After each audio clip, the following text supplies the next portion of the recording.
Like watching 27-year-olds say it's a fad, watching 36-year-olds say like, I can't figure out a non-custodial wallet. Like, I don't want a Coinbase. Like they're scared of this the way parents were scared of putting credit cards into a computer.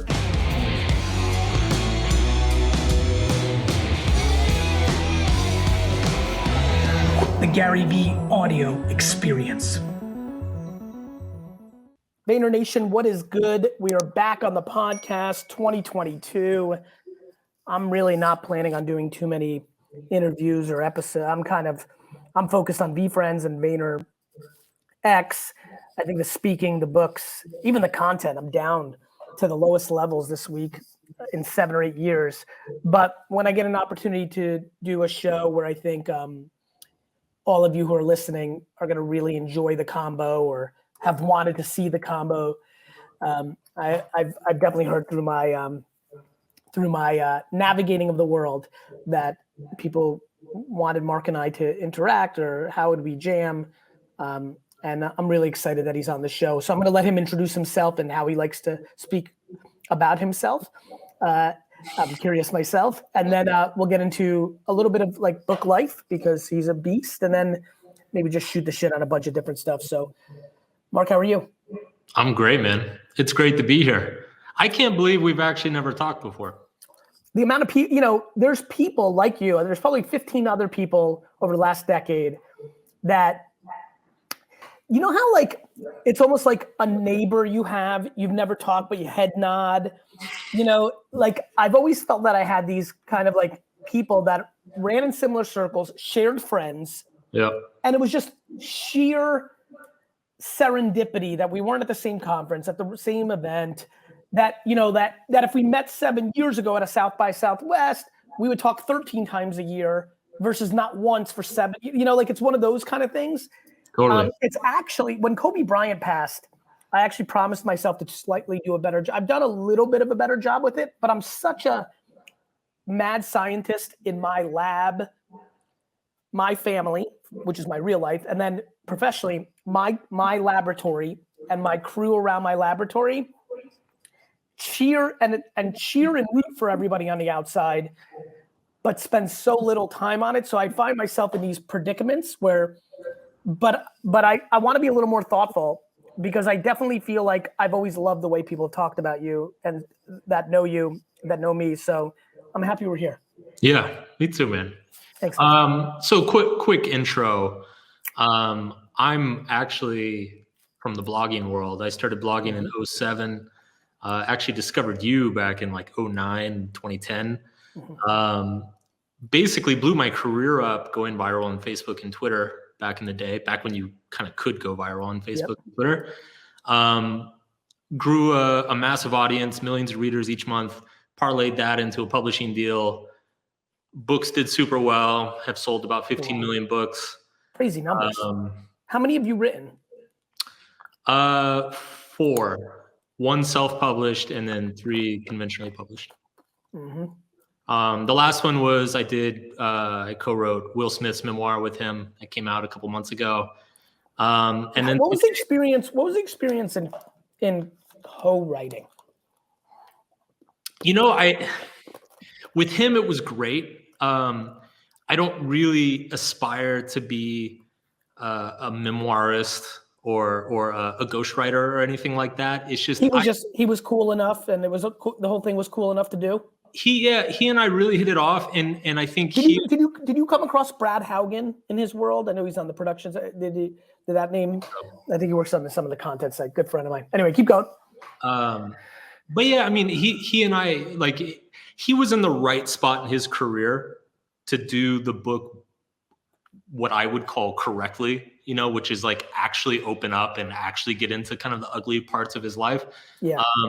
And then I think he and I just, like, on a personal level, our skills and personalities complemented each other really well. So that ended up, and I mean, I'm a 90s kid, so yeah, he's the fucking prince. I get suckered into things all the time. Yeah.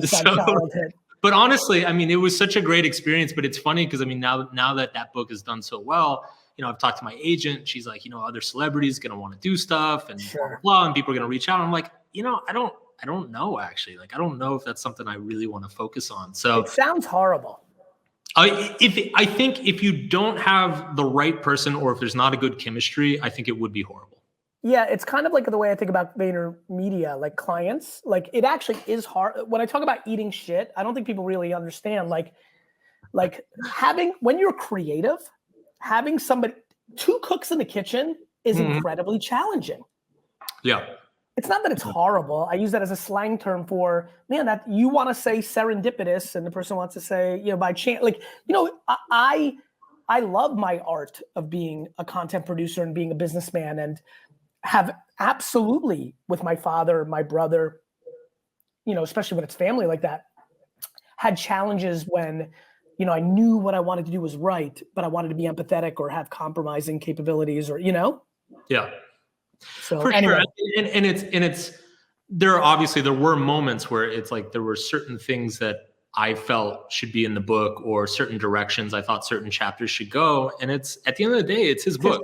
Yeah. So good for you to have, like, because some people with no leverage and juice aren't great at having that humility. You came in with some real front-facing consumer leverage.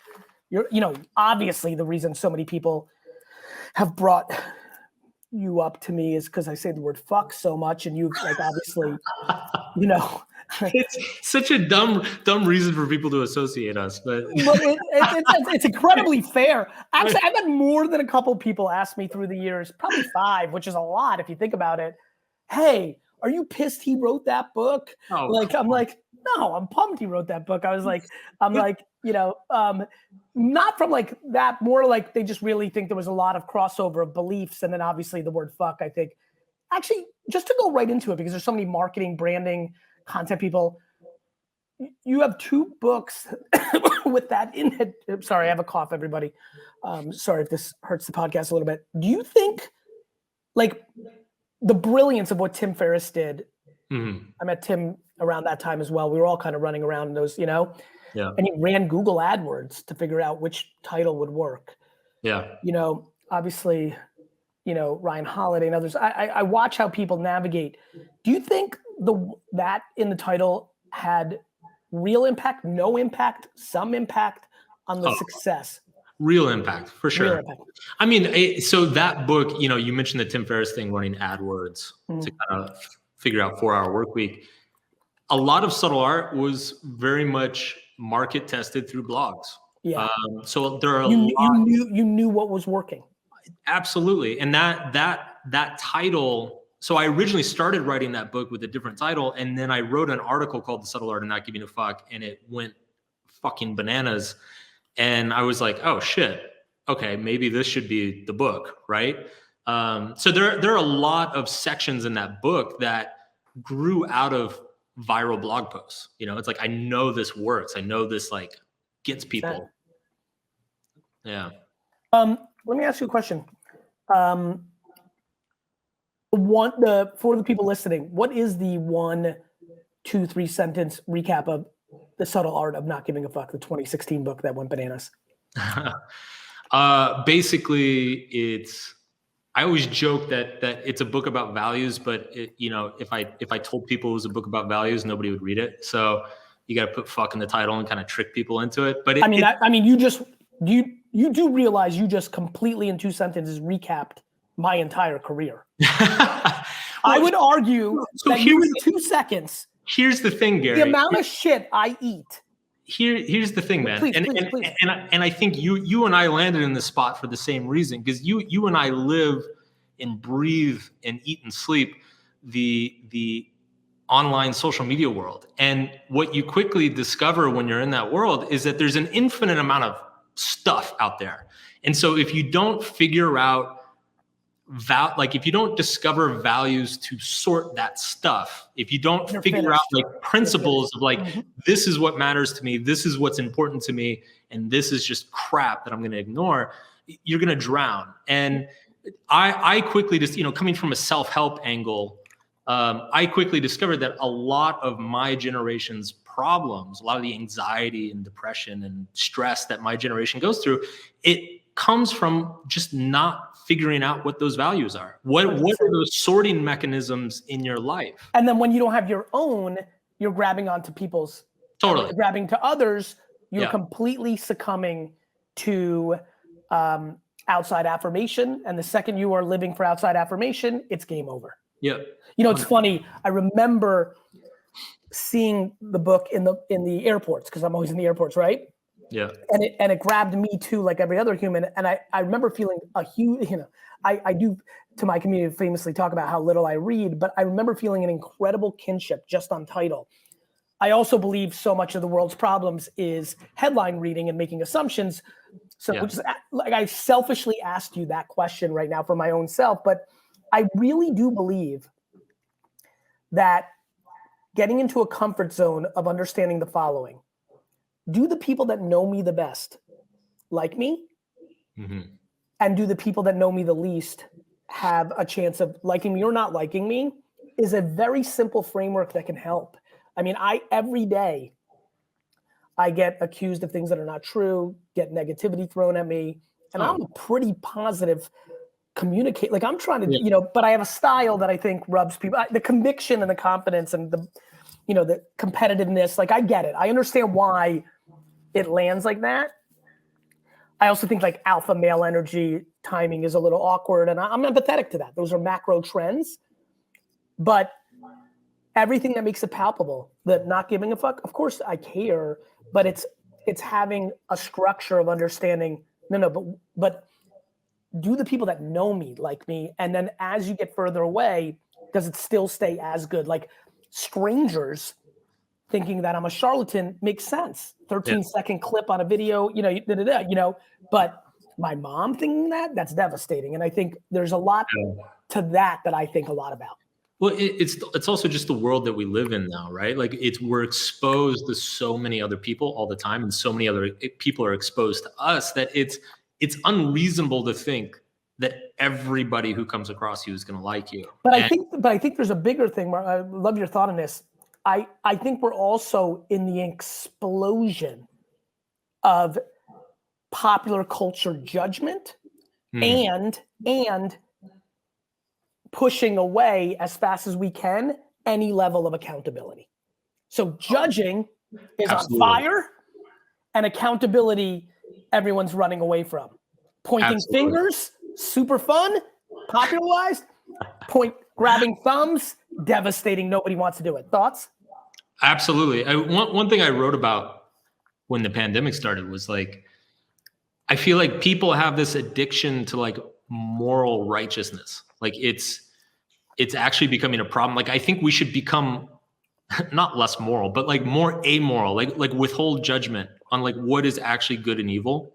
Because you're when you're the judge and the jury, it's a game of opinions outside of the things that most common sense, nice human beings can agree on. I don't think anybody's on the side of murder. Yeah, of course. But I think, it's so easy to pass judgment, like moral judgment, on people or groups of people today. And there's so little repercussions. And I think that is like, we've got this like crack addiction to moral righteousness as a culture. Well, it makes you feel better.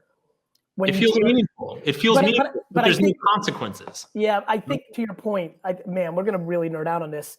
I think it's an indicator of more collective unhappiness, because I think we're in a bigger game of outside validation. Yeah. Because when you're unhappy, the trigger of tearing somebody else's building down is an endorphin, and maybe not a endorphin, maybe I'm using, is a hit emotionally for you that helps you prop up in the short term. Yeah. And so, it speaks to, it's funny, people will blame technology, social media, things of that nature. But I think it really starts, to your point, back to what you did in 16, it starts on values. Like, if parents raise their children and I'm a capitalist and I'm an entrepreneur, but I love the game. I'm not in it for the Lambo or the watch. And if you're teaching your kids that, like, it's all about those things, like, we're going to aspire to get a Mercedes Benz, or, you got to lose 15 pounds because you don't look good, or like all these different things, everything you're doing to reinforce that the outside world's judgment matters I'm the greatest beneficiary of a mother who built me the reverse. Yeah. Nothing else mattered but what happened in our four walls, and are we nice to people and to each other, and call it a day. Yeah, for sure, man. I want to ask you a quick question. You Please. mentioned very briefly at the beginning that you're backing off on content, and you are somebody who's created a prodigious amount of content over the years. And I've also been backing off on content over the last year or two. I'm curious to hear why you're doing VeeFriends. I probably won't deliver on my hyperbole in the beginning here. It's that a new thing came in to my life, and you only have so many hours. Family, matters most. Then professionally, which is my great hobby, I got to allocate a little piece to my dad's business because I love him too much. So I got to keep a little eye on Wine Library and Wine Text.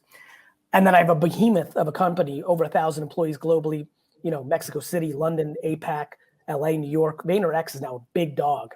That's a lot of work. I'm the active CEO, and I'm like an active CEO, like a COO CEO. So that takes up a ton of time. The only other thing that took a time before was Garyvee, right? Speaking, books, content. With VeeFriends coming along, it's a really tricky one because not only do I have to be the CEO operator, it's a big company, and you're dabbling with NFTs. I want to ask you about that because I saw that somewhere. Absolutely. That's become a huge company. Jesus Christ. It's kind of even hard for me to like wrap my head around. But I also have to build, it's not like VaynerMedia where I didn't have to build the brand. I just had to build a company. I mean, I could have, but I built it in a B2B environment. It was a whole unique strategy. VeeFriends, I have to build Patient Panda, Empathy Elephant, Curious Coyote. Like I have Conviction Cockroach. I have like real work to be done. Yeah. Call it, DC Comics, Marvel, Disney, Transformers, He-Man. So I'm a great storyteller and marketer. I believe that, but I have to put that energy now into Patient Panda and Empathy Elephant and, Adventurous Astronaut, not into Garyvee. Yeah, that makes sense. Here's a good analogy. I've got to become more Walt Disney than Mickey Mouse. I've got to become more Vince McMahon than Hulk Hogan. And the reason I use Vince McMahon and Walt Disney is they still were pop culture and like you knew who they were. They weren't the CEOs of like GE, you knew who they were, but they weren't at the front of the lights. Yeah. Tell me what's going on in your NFT stuff, because you've seen that a little bit in the social sphere. So I'm a bit behind the curve to you, but I discovered NFTs last year, basically like dropped everything. You knew it. Started neglecting everything in my. And are you like Mark, are you like me that way? Like blogging when you first saw it, you're like this social, like you've got that kind of, you've been lucky to be born with that innate kind of, something's happening. And it kills me a little bit because it's now I've got like a team of people. I've got like an online business. We're selling courses. We're doing all this stuff, and like so I feel bad now. Now it's like back in the day I could just drop everything and be like, hell yeah, NFTs. Now I'm like having welcome to my life. Yeah, like getting my 3:30 meeting is with like a toy retailer trying to do a huge deal for the holidays, and my 3:45 is like, we have this problem with the client. Our project manager is not, you're like, oh man, this is not as, it's hard. Yeah. So I'll use this opportunity. So this is exclusive. And this is the first, this has been public. Let's go. I don't get a lot of gets. I'm excited. So I'm going to bring subtle art. We're going to fractionalize subtle art and bring it to the NFT space. We're going to carve it up into 1,000 individual quotes. And,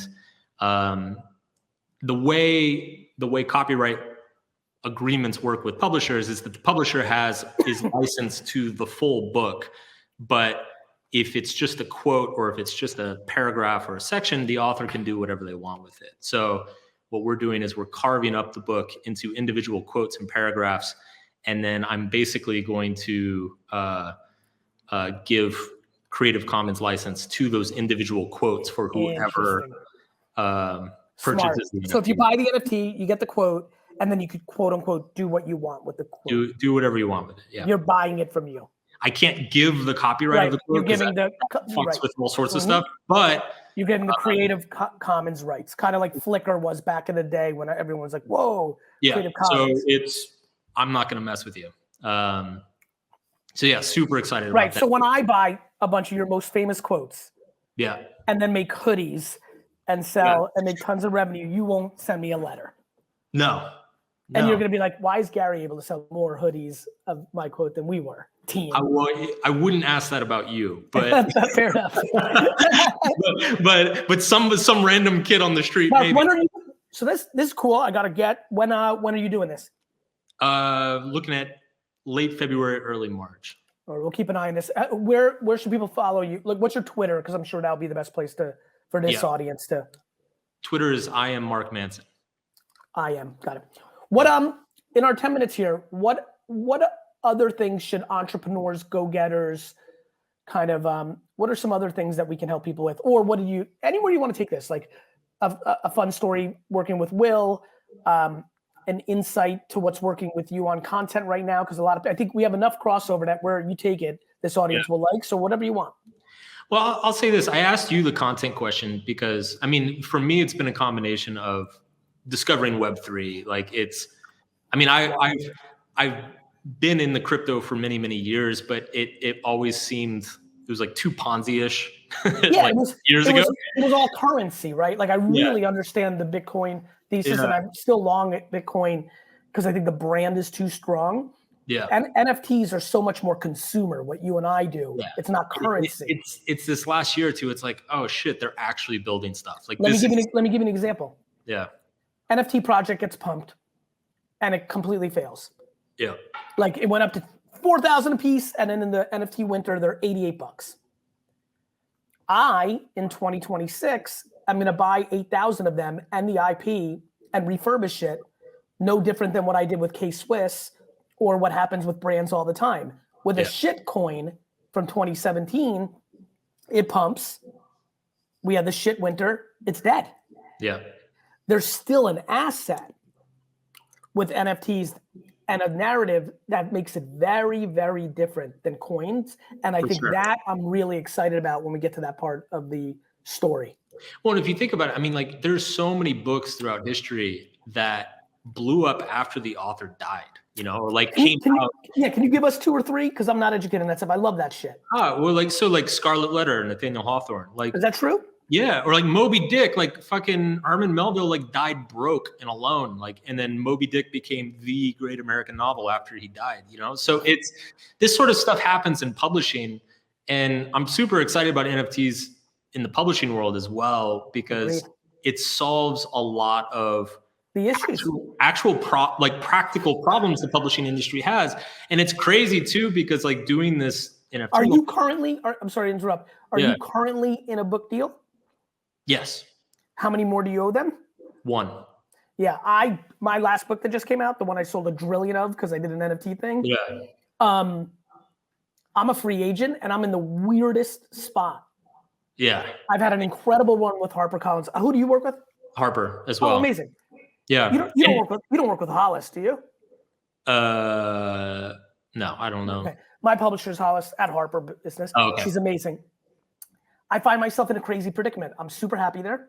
Yeah. Comfortable. What can they offer you? That's the thing. It's like, what can they offer you? And I want them to, right? Because I'm doing plenty of my own stuff. I'd like to have a couple places where I have some partnerships, but the economics are too extreme if my next book is an NFT and you get the book. Yeah. Yeah, it's crazy. And it was fascinating to me as well, because like when I first approached Harper about this NFT project, I expected tons of pushback, and I expected them to kind of flip out and I'd have to do damage control. And to my surprise, like I wouldn't say they're on board, but they are open. They're very open and curious. Like they are watching very closely. Well, listen, they saw, one of their authors sell 1.2 million books in a day, and you and I know what that means. I mean, I'm not the, I've done really well. You've done really well. Those are just uncomfortable numbers. It's crazy numbers. It's crazy numbers. And those are moments in time. I think right now we're in internet stock 99. That's the one thing while everybody's listening, just a quick tidbit. It's almost like a disclaimer I always want to say. The NFT thing is real. It'll be here forever in a big way. Yeah. So learn it. The individual NFT projects, 99% of them are in Beanie Babies mode. They're Totally. getting super hyped. They're going to crash. You know what else was in Beanie Babies mode? Internet stocks at 99. And that's what happened. But Amazon and eBay were there at $7 a share. You could have bought them. You could have bought Amazon for $7 a share before all these splits they had. It's insane. Yeah. So, nonetheless, go ahead. You were finishing a thought, but I was curious if you're debating as a prominent, author, like, do you sign a book deal or do you do it yourself now with NFT Land? I honestly, I don't know. I mean, we'll see how this launch goes. We'll see how the market goes. I mean, like you said, there's definitely a bubble right now. So like, we'll have to see how things shake out, but I could totally see in like 2-3 years from now, it being a very, very difficult question to answer. But what I was going to say before that is like, I feel like I'm also in this weird, like no man's land because I'm so excited about Web3 stuff, but it also feels like it's still very frothy and new and not completely consolidated or figured out yet.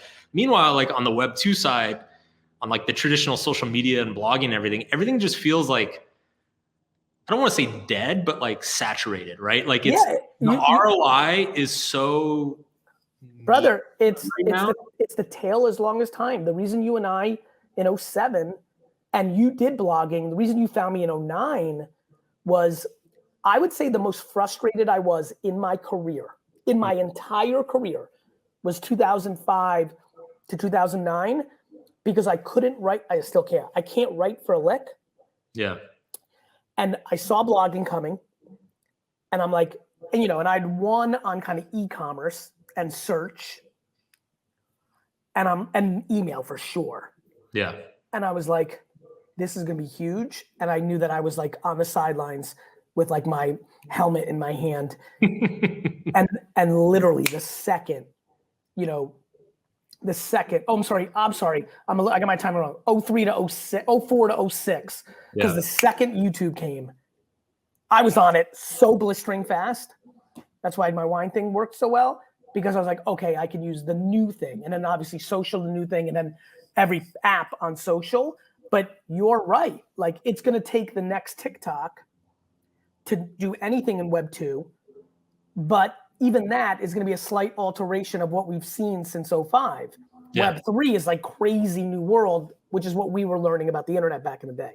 Yeah, it's Web 2. It just feels like you're taking the same playbook and applying it to new platforms. That's exactly what you're doing. Over and over. And after it's a real art. Like knowing how to capture the art of TikTok versus Instagram is a real art. But to your point, you're still making a short form piece of content in video form. 100%. And it's after 12 years or whatever. Like it kind of, you kind of just keep getting the same thing over and over. Whereas like Web3, it just feels like we're in like 3D chess. No, it's like Finding America. Yeah. Yeah. Like you thought it was just Europe. And like, wait a minute. No, it's really like that. It's our version of that. Final thoughts. Give me, I feel like we may have to do this again because I want to extract. What are some hot takes from a social commentator? What are you seeing out there? What should people think about? What are some good takeaways? Oh, hey gang, keep an eye on this. Whether it's literal like OTT shows or like pop culture or common emotional themes you're seeing and just like takes. I feel like there's kind of like a great moderation coming. Like I feel like a lot of what felt so unstable with social media and just the news media in general throughout the 2010s, I feel like it was a lack of education on the user's end of like, people don't understand how social media feeds affect their moods, their information consumption, the way they think, the beliefs that they adopt. And I think the general public's knowledge of how these things work is catching up to like where you and I were 5-10 years ago. And I think as that happens, we're already seeing it now. People are just learning better, like learning to turn off all the noise and bullshit. They're learning to back off, not hit the reply button so fast. Yep. And I see a kind of a new boom of like independent voices happening right now. I'm like so bearish on traditional East Coast media right now. It's crazy. What does that mean? East like Coast? New York Times, Washington. Got it. Shit like that. Yep. It's just, I just think it's just a sinking ship. Yeah, I mean, I think all traditional media needs a different model. They do. It's not even about, for everybody listening, it's not a left or right thing. It's funny when you said a great moderation. I've been using a purple heart. I've been falling in love with the color purple. I've been spending so much time in it. It's too bad my favorite color is green, but I'm gonna figure this out. I am completely convinced that what's about to happen is purple. You and I, we need to really actually become friends. We're clearly very similar in a lot of ways. I'm sure very different in others, and those are the fun parts. But the world is so red and blue. Yeah. And the answer is purple. And some people and sometimes it's dark purple and sometimes it's very light purple, but like it's so clear that we will die. And this is not even like from politics, like this, you know, like socialism or storming the Capitol. It just becomes societal. It becomes like operational. It becomes your day-to-day life. It's everything. It's not just, I mean, it's most visible in politics, right? But like, correct, but it's everywhere. It's everywhere. Like I'm a big gamer. I see in the gaming community, it's like the loudest, most insane 2% of gamers are the ones that you hear about all the time. You know, it's like the fucking crazy sports people are the ones you hear from all the time, you know? And it's, it's our own fault for loving rubbernecking.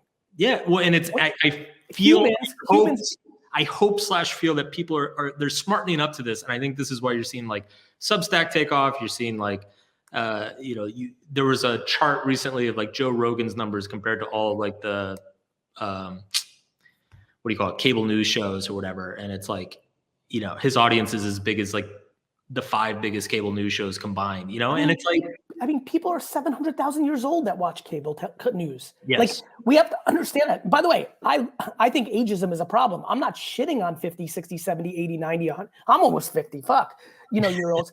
I'm shitting on the concept that the world's evolving, that I have unlimited friends who are 71 years old who know what Substack is and like read like all sorts of different things and are just like, and I have very interesting friends who are willing to watch both Fox and CNN and this and that.